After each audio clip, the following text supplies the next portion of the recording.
ఒకనాడు ఖలిస్తానీ వేర్పాటువాదాన్ని ప్రోత్సహించినటువంటి ఇందిరాగాంధీ చేసిన పాపం ఆ తర్వాత ఆమెని పొట్టన పెట్టుకుంది. దేశానికి మళ్ళీ అది సెటిరైట్ కావడానికి దాదాపు 20-30 ఏళ్ళు పట్టింది. అలాగే ఒకప్పుడు తమిళనాడులో ఓట్ల కోసం అని చెప్పి ఎల్టీటీని ప్రోత్సహించినటువంటి రాజీవ్ గాంధీ పాపం ఆ తర్వాత ఆయన్ని బలి తీసుకుంది. అలాగే ఆ సమస్య నుంచి పరిష్కారానికి 25-30 ఏళ్ళు పట్టింది. ఇప్పుడు మళ్ళీ ఖలిస్తానీ ఉద్యమాన్ని ప్రోత్సహిస్తూ మరొక చారిత్రక తప్పిదం చేస్తున్నటువంటి రాహుల్ గాంధీ ఆత్మవిమర్శ చేసుకోవాలి. అట్లాగే హిందువుల మధ్య అనైక్యత సృష్టించేందుకు కులగణన అన్నటువంటి నినాదం ఓ పక్కన. ఉత్తరప్రదేశ్లోనేమో ముస్లిం తన షాపు మీద తన పేరు పెట్టుకోకూడదు, అదే సందర్భంలో హిందువులది మాత్రం కులాల గణన చేయాలా. అలాగే హిందువులకు సంబంధించి ప్రతి అంశంలోనూ జోక్యం చేసుకుని చెడగొట్టేటటువంటి ప్రయత్నాలు చేసుకొస్తున్నారు. ఎస్, కులగణన హిందువుల్లోనే ఏంటి, ముస్లింలో కూడా చేయించు, క్రైస్తవులు కూడా చేయించు.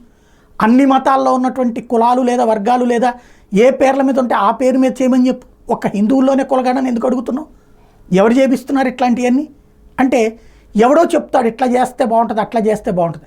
కానీ దాని వలన ప్రజల మధ్య గీయబడేటటువంటి విభజన రేఖకి సజీవ సాక్ష్యం విపి సింగ్ తీసుకొచ్చినటువంటి ఆ విభజన రేఖ పాపం తర్వాత ఆయన్నే వెంటాడింది. ఇప్పుడు ఆ పరిస్థితి తనకు రాకుండా చూసుకోవాల్సిన బాధ్యత రాహుల్ గాంధీది.